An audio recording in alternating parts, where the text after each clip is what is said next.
بەناوی خۆی بەخشندەی مهرەبان بینەرانی بەڕێز و خۆشەویستی کەناڵی ئاسمانی پێیان ئەم کاتتان باش شەوتان باش دوا شەو لە پرۆپاگەندەی هەڵبژاردن لە خزمەت ئێوەی بەڕێز و خۆشەویستدام ئازیزانم کۆمەڵی ئیسلامی کوردستان بە لیستی 1994 و بە کۆمەڵێک بەربژێر بەشدارە لە هەڵبژاردننی سی9 دیارە ئێمە لە بەرنامەکانی کەناڵی ئاسمانی پەیام و ڕاگەیاندنەکانی کۆمەڵی ئیسلامی لە ماوەی بانگەشەی هەڵبژاردندا هەوڵێکی زۆرماندا بۆ ئەوەی کە هەرچی باشە کە لە پرۆپاگەندەی هەڵبژاردن و هەرچی چاکە بکرێ بۆ ئەوەی کە هاوڵاتیانی هەرێمی کوردستان بە گوڕتینەوە بستن سەسندوقەکانی دەنگدان و وە کاندیدەکانیشمان بە ئێوەی بەڕێز و خۆشەویست ناساند دووە کاندید کە ئەم شەو لەم بەرنامەیە کۆتا ئەڵقەیە و کاندیدی ژمارە چلە لە لیستی کۆمەڵی ئیسلامی بەڕێز کابستار مەجید هەروەها وەزیری پێشوو کشتوکاڵ میوانی ئەم بەرنامەیە و بابزانین دواپەیانی چییە بۆ هەڵبژاردننی سی9 وخۆ ڕازیە لەوەی کە ئەنجامی داوە لە پرۆپاگەندەی هەڵبژاردن و ئایا بە فعلی کابستار مەجید وەکو هەندێک لە سەرۆک لیستەکانی تر یاخود لە کاندیدانی لیستەکانی تر هەر ئەوەیە دەنگ کۆ دەکاتەوە بۆ دەنگ کۆکردنەوە بەشداری کردووە لە هەڵبژاردن خۆی کاندید کردووە یان ئەوە تا ئەو متمانەی خەڵکی کەوە دەست هێنا لە پەرلەمانی کوردستان داکۆچی لە مافەکانیان دەکا کابستر بەخێربی سلام یا سپاس دەکەم کە حەجەمەر دەنگ کۆ دەکەی و چێ پەرلەمان فێڵ لە خەڵک دەکەی خوانەکە یان ئەوە تا بەفعلی دەبی باندان پەرلەمان و داکۆچی لە مافی خەڵک دەکەی بەڵێ بەناوی خۆی بەخشندەی میهرەبان وەڵام سەرەتا ڕێز و سپاس و پێزانی و سەلامیشم بۆ تێکرای بینەرانی خۆشەویستەیە وەڵام دەمەوێت ئەوە بە دەرفەتێک بزانم کە دەستخۆشی و پێزانی ئاراستەی بەڕێوەبەر و ستافی تۆری میدیای کۆمەڵ بە تایبەتی کارمەندان و پەیامنێرەکانی پەیام و تەلەڤیزیۆنی کۆمەڵ و رادیۆکانمان و تەلەڤیزیۆنی بانگەواز و تێکڕای کادیر و ئەندامانی کۆمەڵی ئیسلامی لە هەموو ئۆرگانەکانی کۆمەڵی ئیسلامی بکەم چکە سوپاس بۆ خوا هەوڵ ماندووبوونێکی باشیان بە خەرزدا و دڵسۆزی و خەمخۆرێکی باشیان ماند شەونوخۆنیان کرد ماڵ بە ماڵ گەڕاون دەرگا بە دەرگا و لە هەر شوێنێک زانیبیان پێویستە هەواڵێک بگوازرێتەوە کەسێک ببینرێ یەکێک بدوێنرێ درێگان نەکردووە منێک لەبارە خۆم وەک ئەندامێکی ئەنجومەنی سیاسی و وەکو کاندیدێکیش کە هەم بەڕاستیم سوپاسیان دەکەم بە دەستخۆشیانێ دەکەم خۆی گەورە ئەم دەستگا ڕاگەیاندانە و ئەم خوشکی برا خۆشەویستانەمان بۆ بێڵێ و پایداریان کەوە بۆمان زیاد کە سوپاس زیاتیامیان سەلامە بیاخوا بەنسبەت ئەو پرسیارە زۆر ئاراستی خۆشم کراوە ئەمن بەڕاستی لەو کەسانە نیم کە فێڵ لە خەڵک بکەم مەبدەیەکی قورئانیە مەبدەیەکی ئیسلامیە کە ئیمامی عومەر کاتی خۆی فەرمیوەتی لەست بالخەبی یا خیبی تەمەن بە هەردوو حاڵەتی دێ لست بالخب ولا الخب يخدعني فعل باس نیم بەڵام فێڵ باشش فێڵمی ناکە ئێمە حاشا ئەمە فێڵ لە خەڵک بکەین ئێمە ڕاست و ڕووک و ڕێک و ڕووی لەگە خەڵک چی قەنەعەتمان پێی هەبێ بەڕاشکای بە خەڵک دەڵێ واتە دوای بەدەستهێنانی متمانە ڕێستان ئەگەر پەرلەمان لە پەرلەمان داکۆچی لە مافەکانی خەڵک بێگومان مادەم هاتوومان مەیدانەی بێگومان هەر کاتێک خەڵک و جەماوەری هەرێمی کوردستان پشتگیریمان بکەن و متمانەمان پێ ببەخشن ئەمە لەو کاتەی بەبێ دوو دڵێ و بە ئەرچی شەرشانی خۆم بە ئەرچی شەرعی دەزانم بە وازبێکی نیشتیمانیەتەوەی دەزانم کە نوێنەری ئەو نوێنەراتی ئەو دەنگانە بکەم کە بە منیان داوە و حتى ئەوانش کە دەیشیان پێ نەداوم ئەمە هەر خۆم بە نوێنەریان دەزانم سۆز و خەمخۆریان دەمشکە کاتێک کە وەزیر بە وەزیری هەمووان بووی وەڵاهی هەوڵم دا وەزیر هەمووان بە بێ جیاوازی زەبە ئەوەی تەواوکەم بڕوان بۆی هەیە کە بەڵێ داکۆچی مافەکانیان لە هۆڵی پەرلەمان بڕوان بۆی هەیە ئازار و ناڕحەتی و خەمەکانیان بگەێنم بە حکومەت و هەوڵ دەم کە حکومەت داواکارەکان وەربگرێت جێبەجێ بکە و ئامادەم هەوڵ دەدەم کە یاسای دەربکرێت لەم پەرلەمانەکە مؤسسەیەکی تەشریعیە کە بە قازانجی خەڵک ئەم وڵاتە تەواو بێ و پەرلەمانێک بێ کە کارا بێ بتوانێت محاسبەی حکومەت بکە چاودێری کاروباری حکومەت بکات محاسبەی وەزیری بکاتەوان و بجە پەسەند بکات داهات شەفاف بکە سەرچاوەکانی داهات بزانرێت چەندە چۆن خەرج دەکرێت و بتوانێت ینی دەبێ هەوڵ دەم کە نمرەیەکی ڕاستەقینی ئەو خەڵکە بم کە پشتیوانی پژیریان کردوین ئەمە ئەوە قەناعەتم پێیەتی بەڵام ئەگەر پەرلەمانێک بێتەوەن ئەوە دو ساڵی پەک بخرێ حزب بۆکو دوکان تەماشای بکە ئەمڕۆ بیکاتەوە بەیانی دایخە و نەتوانم داکۆچی و بەرگری لە مافەکانی خەڵک بکەم نەتوانم ئازارەکانی خەڵک کەمکەمەوە نەتوانم سبەی وەزیرێک محاسبە بکرێ یا بانکێشی پەرلەمان بکرێت لێ پرسیون لەگەڵ بکرێ یا سەرۆکی حکومەت و نەزانم بودجە چەندە چۆن خەرج دەکرێت و حساب بە پەرلەمان نەکرێ و نەتوانم نمیراتی ڕاستەقینی خەڵک بکەم ئەو کاتەی خیانەتکردن لە دەنجی خەڵک ئەوەیە کە تو لەوێ بمێنیەوە زانی بۆ یعنی ئەو کاتێ بەڕاستیم بۆ خۆم مامەوە نەک بۆ خەڵک لەبەر مەعاشەکەم لەبەر پۆست و پلەکەم کە من هیچ پێویستم پێ نییە بەڕاستی چۆن کاتی خۆی کە شەڕی ئێران و عێراق و تووشیان کردو لەسەر جوتیارێکی هەژار فەقیری خۆمان لەسەر چیرۆتەماتەیەکی خۆمان کە بەئی دومیان دەگۆڕیەوە ئەو کاتێکە وەزیر بووی بەڵێ ئێستا بەڕاستی شەڕ لەسەر ئەو دەنگانەکەی کەسبێنێکی خەڵکیمان دەبەخشێ نازم وەڵا پروپاگەندێک نازم بۆ بەڵام پێویستی بە دەنگێک هەستا هەر دەنجی مەدەنێ لەبەرەوەی خەڵکێکی زۆر دەنجی دەداتێ با هەندێک هەر بۆ خەڵکێکی تەوانین کە حەزی بە مستاز نابێت دەکەم یعنی مەگەر ئەمیش پێویستم بە دەنگ نییە بۆ کە بچم بۆ پەرلەمان مەگەر بە دەنگدانی ناچێ خەڵکە چەندی دەنجی زۆر بێنی بۆ حزبەکە نانە هەریانی تۆ مەسن هەر کەس دەزی خۆی بڵێ بڵێ کاکەوە دەنگ دێنێ و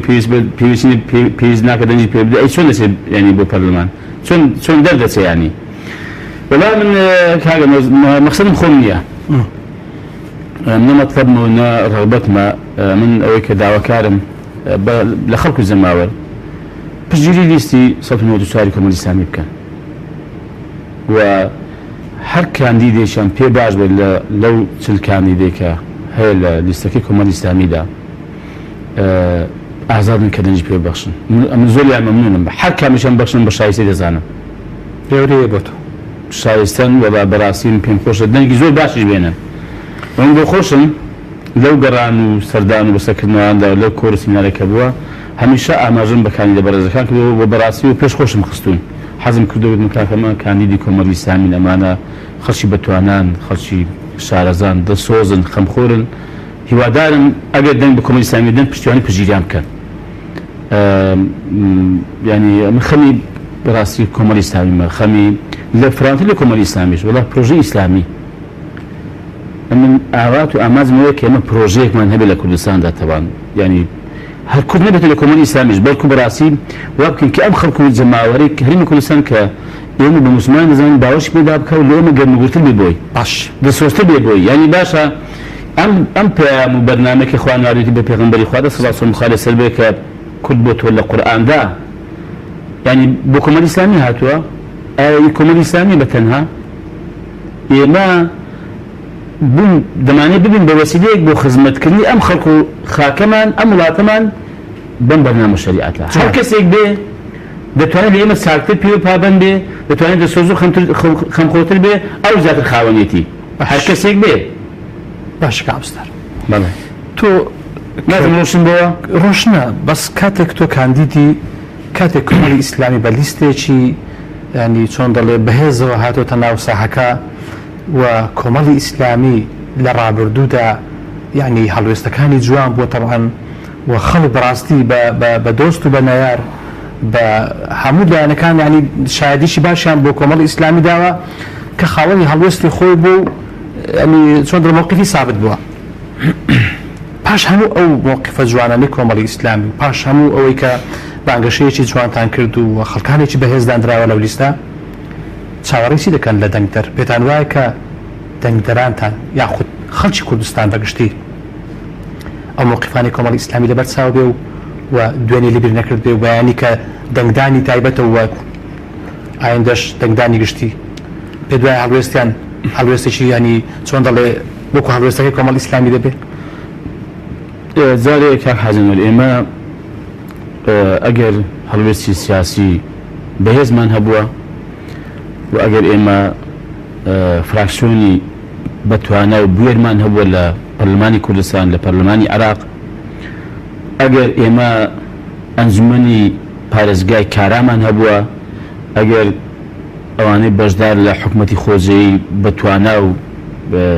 خەمخۆرمان هەبووە ئەگەر تیمی بەشدار لە حکومەت کە خزمەت گوزار بوونە ڕاست بوون لەگەڵ خەڵک لەگەڵ وەزیفەکەی خۆیان ئێمە ئەمانەمان ئەگەر بووە ئێمە بە ئەرکی سەرشانی خۆمان نازانیوە ئەرکێکی شەرعی سەرشانی خۆمانە و ئەرکێکی نیشتیمانی ئێمە دەبێت جێبەجێکەین بەڵام بۆ چاوەڕێی لە هاوڵاتیان دەکەین چاوەڕێی پاداشتی مادیمان نییە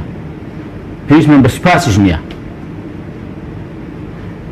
پێویستمان بە پشتیوانی پزیران هەیە بۆچی بۆ ئەوەی کە ئێمە مادام ئەمە ڕابردووی ئێمەیە کە هەموو ڕۆژ پێشە نافرۆشین ئێستا باز دەکەن بەڕاستی منەتیش ناکەین وەکو باسم ئەو منەت نییە ئەوە ئەرکێکی شەرعی نیشتیمانی ئەنجاممان داوە پێویستمان بە پشتیوانی پزیران هەیە بۆ کە ئێمە خەڵکێکی دڵسۆز و خەمخۆر و کارا بڵێ کە بە دوای کاروباری خەڵک بکەوێت نەک بە دوای کاروباری خۆی یا خزمی یا بنەماڵەی بنێرین بۆ پەرلەمان و دوایش ئەگەر کۆمەڵیستانی بەشداری حکومەتی کرد بنێرین بۆ حکومەت ئێمە بەڕاستی پشتیوانی پشتیوان بۆ ئەوەیە ئەتی کاتە کۆمەڵ پەرێزی پانجە لە ڕابردوو تاوەکو خەڵک پرسی ئەوەی نەبێ ئەگەر کۆمەڵیش دەنجی زۆری هێنا لە پەرلەمان و یاخود بەشداریی باشی لە حکومەت هەبوو بە دەردی حکومەتەکەی تر و یاخود بڵێن ئەندامانی خەڵکی ئێمە کاک حازم بڕوامان بەوەی هەیە کە وەداوا لە خەڵک دەکەین کە تەماشا ڕابردووی کۆمەڵی ئیسلامی بکەن منەتیش ناکەینەوە بۆ پێشە نافرۆشینەوە بڕوا بکە ئەمە زۆر زاریانی ئاوە کە لە وەزارەت ئێستاژ ینی خەڵکی زار دەستخۆشی دەکا سوپاس و پێزانی ئاراسە دەکا وتمە لای کاکە پێویست بەم هەموو سوپاس و پێزانین و شتە ناکە ئەمن کەمێک لە ئەرکی سەرشانی خۆم جێبەجێکرد بەرامبەر بە هاوڵاتی و وڵاتی خۆم وە کەمێکە بە قەناعەت دەڵێن تەواضع نامێنم ینی دەبوو کاری زۆر گەورە و زیاترمان کردوایە بۆ ئێمە ینی پێیان نافرۆشینەوە و منەتیان بەسەدا ناکەین و سوپاسی خوا دەکەین کە خوا ئەگەر تەوفیقی دابین توانیمان خزمەتێکی شایستە بە لە هەموو ڕێکانە بە خەڵک و خاک و وڵاتی خۆمان بکەین بەڵام ئێمە لەنەباتە مەشە ڕابردووی کۆمەڵی ئیسلامی بکەن بیست بەرەنی زرق و بەرق و بەڕاستی گەورە نادەین هەندێک لەو کانی لە بەرەزانی لیستەکان گوێم لێ بووە بەڕاستی بەرەنی زۆر گەورەیان دەدەن نەک هەر بە لە هەرێمی کوردستان جێبەجێ نابێ بە ئەمریکاش پێی ناکرێت ئێستا عێراق پێی ناکرێت کاکە ینی ئێمە دەڵێن کاکە تەماشا ڕابردوومان کەین ئێمە بەڵام بۆ داهاتوش بەڵێن پرۆژەمان پێیە بەرنامەی خۆشمان خستوتە بۆ خەڵک و جەماوەر کە کاکە ئێمە ئەو پرۆژە بەرنامەمانە بۆ پەرلەمانی کوردستان ئەو پرۆژە بەرنامەی کە ئێوە یاخود وەکو کاندید وەکو لیستەکە دایناوە یعنی قابلی ئەوەیە کە جێبەجێ بکرێت ئێمە چوار پێنج ینی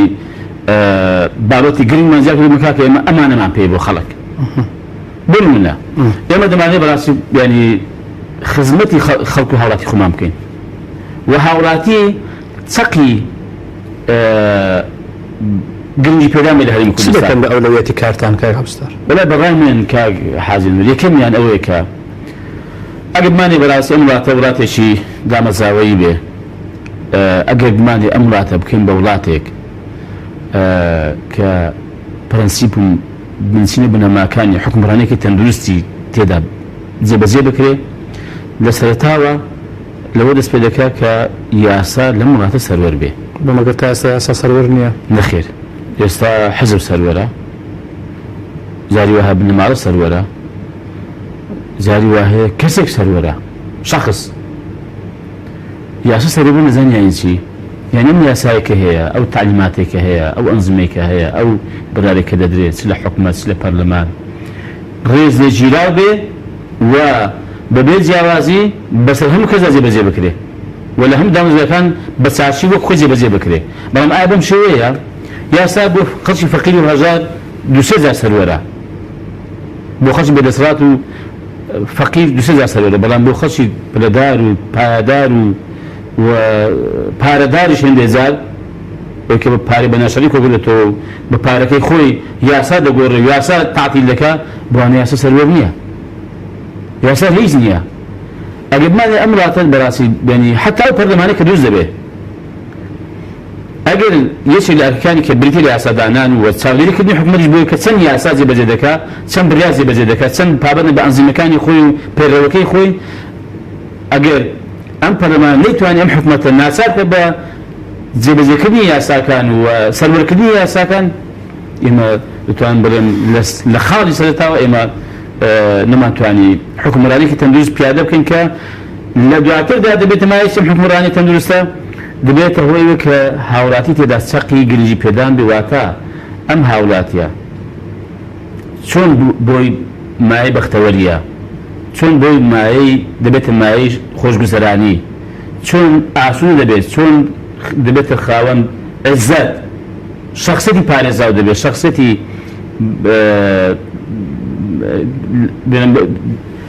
دەپارێزێ ئەو کاتی ئەم دەسەڵاتە ئەم حکومەت ئەوەی بۆ دەکا لەسەر وڵاتانی دەرەوە یاسا هەیە موسسات هەیە و